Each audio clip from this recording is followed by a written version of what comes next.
Allez, tu vas faire un petit dodo. Journée ordinaire pour Safia. En congé maternité de son 4e enfant, cette trentenaire a mis sa carrière entre parenthèses. Née de parents français dans un village du Valenciennois, Safia suit avec intérêt la campagne électorale.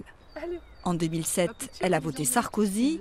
Depuis, les polémiques sur la viande halal, la hiérarchie des civilisations et l'affaire Mera ont éclaté. Et les amalgames n'ont pas tardé à ressurgir. Quand je l'entends parler comme il parle maintenant, que ce soit Guéant, etc. Bon, là, ça me déçoit, puis je me dis, bah voilà, il tombe vers il glisse vers l'extrême droite. Élevée dans le culte de la méritocratie, Safia a fait de brillantes études. Cagne, Hippocagne, maîtrise d'anglais. Safia se sent française avant tout.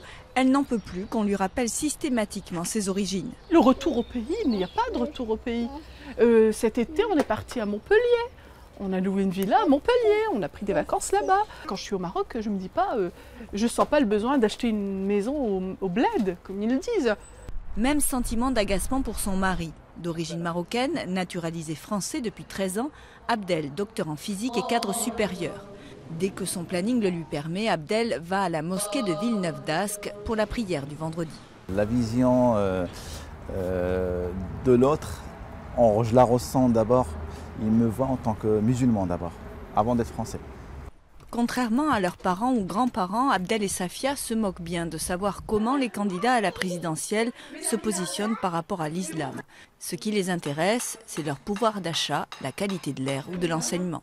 On ne dit pas un tel comment il va se comporter par rapport à l'islam, par rapport aux musulmans. Est-ce qu'il est gentil ou pas? Parce que ça, pendant des années, c'était ça. Et puis, on n'y croit pas parce qu'ils font ça juste avant la campagne. Et puis après, leur discours change. À quelques jours du scrutin, les Zaïdes hésitent. Mélenchon ou Hollande.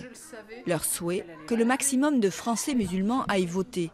Le seul geste qui, selon eux, en fera des citoyens à part entière et plus seulement des musulmans.